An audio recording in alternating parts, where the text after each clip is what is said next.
Yo, yo, yo, what's good, family? Welcome to PNP. It's your boy Rashad, one half of PNP, and today I'm here to grace the draft family with some new heat. It's been a minute, man. I apologize, the draft family. I know we got a lot of subscribers based on a lot of our draft coverage. And listen, I'm not going to leave y'all hanging. This year is going to be 24/7, 365 draft coverage. Even during the season, I'm going to drop some draft heat, and I'm going to continue that starting right now, before we get into that, make sure you hit that like button, hit the subscribe button, hit the notification bell, get these comments, let me know what's good, hit that algorithm popping for your boy. And if you want to support the channel even further, go to manscaped.com, use the code PNP, get 20% off plus free shipping. And listen, download that Newsbreak app, bro. We cross-posting our content to Newsbreak. Go over there, download the app, follow PNP. That is a free way to support PNP as they support content creators a little bit more than YouTube. So go over there.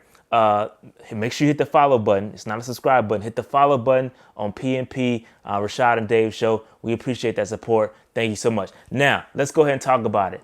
Top 10 quarterbacks for the 2022 NFL draft. Listen, it's a lot to talk about. I'm going to go ahead and get right into it. Let's get it cracking right now. Coming in at number 10, we've got Jayden Daniels, 6'3", 210-pound quarterback out of Georgia. And listen, this guy has dealt with a lot during his collegiate career. He dealt with an ACL tear. He had to transfer from USC to Georgia. He dealt with COVID, only playing 4 games last season. And now he's dealing with the loss of George Pickens, the top target at Georgia, one of the top 3 wide receivers in the 2022 class. This guy was great. And he's not going to have him next year. And if he does, it may be a small period of time. So we'll see if Pickens returns. I doubt it. I don't know what the status is right now. But we'll see. Jayden Daniels, you're going to have to do it by yourself. Not by yourself, but you're going to do it without one of the better wide receivers in the NCAA, okay? And you got to put the team on your back. You got a talented squad at Georgia, and we got to see what you can do. Now, that being said, let's go ahead and jump into some strengths and weaknesses. He's relatively thin, 6'3". You like to see him a little bit bigger than 210 pounds, but that's okay. It's not terrible, but he is a statue. Okay, he's a statue back there.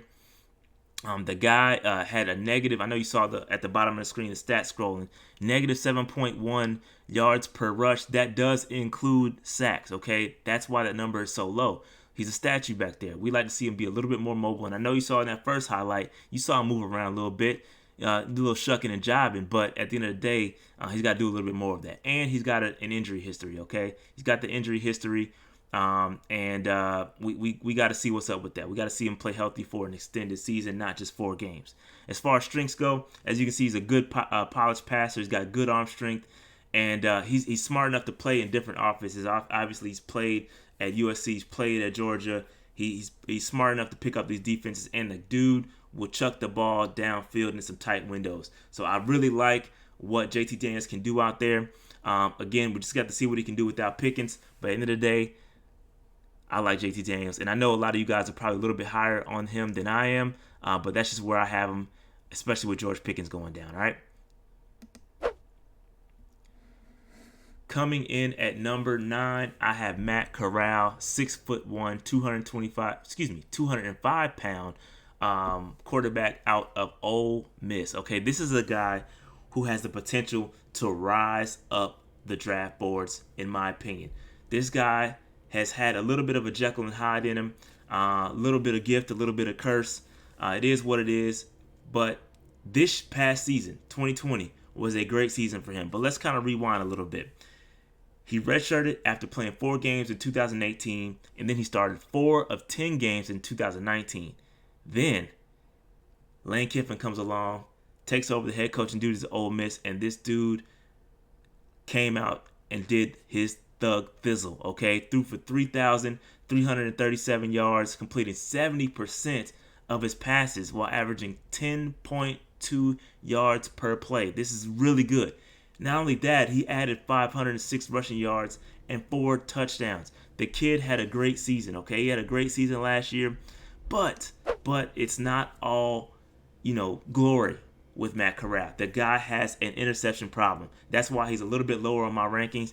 The dude had a 2-to-1 touchdown to interception ratio, meaning he threw for every 2 touchdowns he threw a pick. and that's not good. He had a game where he threw 6 picks against Arkansas. Not good at all. Not good at all. We have to be better there. As far as weaknesses go, again, 6'1", he's going to be on the smaller side. He's got that gunslinger in him. That's a gift and a curse. Threw 14 interceptions last season in 10 games. That is not good. And without Elijah Moore, we're going to have to see what he can do. He's not going to have Elijah Moore. Elijah Moore is a beast. Got drafted this year. Not going to have that guy. He's going to have to do without him. So we'll have to see if he can do that. As far as strengths go, he's got natural throwing talent. The guy can just throw. He's accurate and all across the field, intermediate, deep, and he will push the ball. That's what I really like about this kid. He is aggressive when it comes to throwing the deep passes. He will slang it. He has a big arm. I like it. I like it. I like it. So Matt Corral, again, he's got to improve on those picks. Those picks have got to go away this year. We've got to do better with the picks. But I really like what I saw out of Matt Corral in 2020. He's got to do better with the picks, and he could really, really rise up the draft boards, especially if he can duplicate that rushing, the rushing production. He's gonna do well. Okay, I like Matt Corral a lot. Coming in at number 8, we've got Carson Strong out of Nevada. This guy I like a ton. I like him a lot. Haven't seen a ton of him, but 6'4", 215 pounds, has that prototypical NFL size. That's what the coaches want to see when they see their quarterbacks. They don't want these small guys. And I know there's guys out there like Kyler Murray. I know there's guys out there like Tua and Russell Wilson. Those guys are out there and they're succeeding. They're doing well. But I think if you talk to most coaches, they prefer a taller quarterback. And the guy did. This is what he is. He threw for 2,858 yards last year, doing his thing. He averaged 8.1 yards per attempt and completed 70.1% of his passes. Okay, this guy is solid. He's good, again, good size, careful with the football. He only threw 4 interceptions in 2020. And there's a good arm. He has enough arm strength. Not the biggest arm, but he's got enough, especially when it comes to the NFL. As far as weaknesses go, he's got to work on progressing through all of his reads. Got to be better there. You like to see him come off that first read, kind of go through all the progressions, check the deep passes, dump it off in the flat every now and then. Go through all the reads and do better there. I think he's going to be solid there. And again, we got another statue here. Another statue. A negative as a runner, negative 1.1 yards per carry. That does include sacks. So he's not as bad as JT Daniels, but he's pretty bad. Okay, so we got to do better. Got to move around in that pocket. Got to do what you do and be better there. All right. All right, coming in at number 7, we have Jayden Daniels, 6'3", 185-pound quarterback out of Arizona State. And this guy, listen, I know that 185 pops out, but this guy ain't afraid to run the football. That's what's crazy. He's little, he's thin, but the dude can absolutely run the football, averages 6.8 yards per carry, and does some damage on the ground. So that don't let that size, take that size for weakness, okay? This guy will run the football. He's not afraid to do it. And listen, I haven't watched a ton of Pac-12 football, but let's get into some of these highlights real quick. Haven't watched a ton of Pac-12 football just because they play at 12 o'clock, essentially, at midnight on the East Coast. So I don't get a chance to watch a ton. But in 2019, his true freshman season, the dude just lit it up, okay? He lit it up, 3,000 passing yards to go along with 17 touchdowns to just 2 interceptions. That's really good efficiency. And again, didn't get a chance to improve on that much because of COVID, only playing 4 games this season. So we couldn't take too much away from what he did last year. But coming into 2021, if he can combine that 2019 production with some of that rushing ability that he showed in 2020, this guy is going to be really, really, really good in contention for the Heisman. I really think that the guy's, he's super athletic. He's not afraid to sling the football down deep. He's not afraid to throw it. He's not afraid to run it. I really like him. He's just thin. And again, he can't do what he just did in the NFL. He can't take too much of those hits, okay? So, again, I like Jayden Daniels. He's just got to put on weight. I'd like to see him get above 200 pounds, and I just don't know that his frame can take that much weight, added weight. I don't know. But I like him a lot. I'm going to be excited to watch him in 2021. All right? Coming in at number 6, we have Tyler Shough, 6'5", 220-pound quarterback out of Texas Tech who transferred from Oregon. And with Oregon last year, he played 7 games and threw for 1,559 yards, 13 touchdowns to 6 interceptions. Okay, this guy's a big dude, and he can run. As you can see scrolling at the bottom of the screen, positive rushing yards per carry. That's what we want to see, and that does include sacks, okay? So he does enough damage on the ground to have positive rushing yards per carry, and that's what we want to see. And at 6'5", 220 pounds, that's a big guy to bring down. So as for his strengths and weaknesses, he only played 7 games, and that's only 7 games of starting experience. That's not very good. And at the end of the season, he got beat out by a transfer he's a backup. Okay, he got beat out by a transfer. That's never good. Underperformed. That's part of the reason why he transferred to Texas Tech. He underperformed in some of the bigger games with Oregon, so we'd like to see some of that clutch ability come through in the bigger games. Okay, as far as strengths go, again, the prototypical NFL size, NFL caliber arm. He's got a big arm. He can throw it good. Good pocket presence here. He's got a really good arm, and he's got a really good pocket presence as he can move about the pocket and take off when he needs to. So we really like to see that. We really like to see that from Tyler Shough, okay?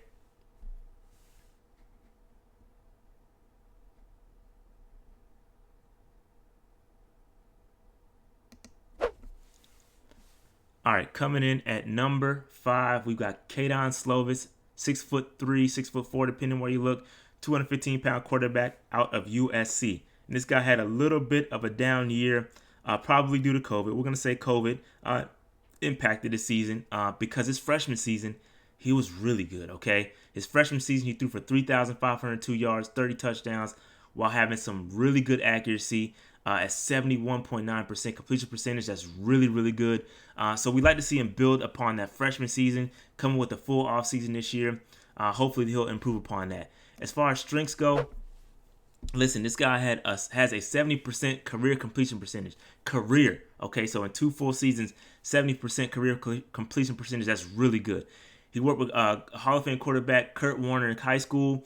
Is working with passing guru Tom House this offseason. So he's out there doing what he do, and he's improving on his craft. He throws a real good touch, real good anticipation. He's got good size. He's got really good arm strength as well. And again, he's careful with the football, only throwing 4 interceptions in 2020. As far as weaknesses go, he can work on some progression through those reads, work on some footwork. And again, that negative rushing yards per attempt is not good. Again, like to see him move around a little bit more, displayed it a little bit there. Like to see that, but I like to see him improve on that a little bit more, kind of move around that pocket, showing a little bit more pocket presence. All right, so that's Kedon Slovis. Again, I like what he had his freshman season. Let's build upon that in 2021. All right, coming in at number 4, we got Desmond Ridder, who is a guy I really like, 6'4", 215 pounds, and this cat is a guy that has that prototypical NFL size, but he's a legit dual threat quarterback. He can run the football. He added 592 rushing yards and 12, count them, 12 touchdowns last season. Okay, when this guy takes off, it's a home run waiting to happen. All right, he decided to come back. I don't know why he did that. Personally, I would have went to school, but he wanted to improve as a passer, which I get, because some people try to box you in and make you a wide receiver, i.e. Lamar Jackson. But he decided to come back, improve on that throwing accuracy, and get better. But I think he would have went ahead of Kellen Mond, in my opinion, in this past year's draft. All right. As far as strengths and weakness, let's jump into it. The guy's a proven winner. Okay, this guy has Cincinnati. We're talking about Cincinnati here. 3 consecutive top 25 finishes in the AP poll. Okay, that's really good. They finished well. He's really careful with the football. Just 20 interceptions across 3 seasons. Okay, that's really impressive. So legit dual threat. He's 6 yards per carry. That does include sacks. All right. So this guy is nice. He's super nice, and I like him a lot. He's gonna run with the football, but as far as the weaknesses go, he struggles with accuracy downfield. He slings it, but ain't that accurate. So that's why he wants to come back and improve upon that. And he will enter the NFL draft with no college years of eligibility left, meaning he's gonna be older. That's tough. It's gonna be older coming out the draft. Some teams may look at that as a negative. They kind of want those younger guys, but it is what it is.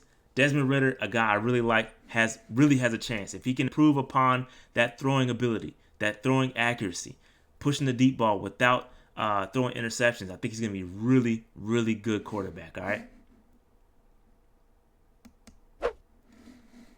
Coming in at number 3. I know y'all like, man, number 3, that's low for Spencer. Spencer Rattler, 6'1", 210-pound quarterback out of Oklahoma, man. And this guy, I mean, you can make an argument for these next 3 or 4 guys, maybe including Ridder, that any of these guys could be number 1. Any 3, 4 of these guys could be the number 1 overall quarterback when it's all said and done. But this guy comes from a system, that Oklahoma system, where Lincoln Riley is churning out quarterbacks, churning out Heisman winners. Kyler Murray, Baker Mayfield. He's churning them out, okay? That system does wonders for quarterbacks, and you can't argue against it. He got a couple quarterbacks in the league right now doing their thug thizzle. And listen, Kyler Murray, this dude is a small quarterback. He's built just like Spencer Rattler, okay? So you can't say he's small. You can't say he's he's too small to play in the league, because Kyler Murray's out there doing his thing, and I think Spencer Rattler can duplicate that. Now, he averaged an impressive 9.6 yards per pass while throwing for 3,031 yards and 28 touchdowns. He also found the end zone on his feet 6 times. So he's got a little bit of that dual threat in him. Again, he's not going to take off and run a lot, but he will do it when he needs to, okay? And I think he just needs to improve on this year. He needs to be a little bit more consistent, and I think he will do that by the time the draft comes around, okay? As far as strengths go, again, he's a dual threat. I ain't mad at that. He's number 3 when it comes to PFF passing grade, okay? 92.5. Do what you will with that passing grade. It is what it is. He was only behind Zach Wilson and Mac Jones. Do with that information as you must. But he plays, again, that system. Kyler Murray, Jalen Hurts, Baker Mayfield, and he's smart with the football. So I think he's going to be good. He's going to be good. As far as weaknesses go, we can talk about the undersized. That's cool. He's not the most athletic dude in the world. That shotgun system, he hasn't played on the center a lot. So we'll see what happens there. And again, that system could be a gift and a curse. The system made you. Can you do something without that system? We'll see. And he's adequate, but not elite arm strength. So we'll see what happens with his arm strength. Can he improve? We'll see what happens with Spencer Rattler. But I really like what Spencer does. He's a winner. And I like, hopefully he can improve upon some of those consistency issues here. But coming in 2021, I think he's going to be really, really solid. He's going to have a good year, all right? All right, coming in at number 2, we've got Malik Willis, 6'1", 215-pound quarterback out of Liberty. And I know I'm projecting a little bit. A lot of people may not have him this high, but this guy is doing damage. I've watched a lot of film with this dude, and he does some things that are just amazing, okay? And a lot of people are talking about that Virginia Tech throw where he was on the run and chucked it 40, 50 yards down the field with ease. This guy is legit, okay? And there's going to be a lot of Lamar Jackson comparisons. When it comes to Lamar Jackson, this is going to be the closest to it. He did a lot of damage this year. Now a lot of people gonna look at that sticker on the helmet and be like, Liberty, bro, Liberty, man, he ain't nothing. He ain't play against nobody.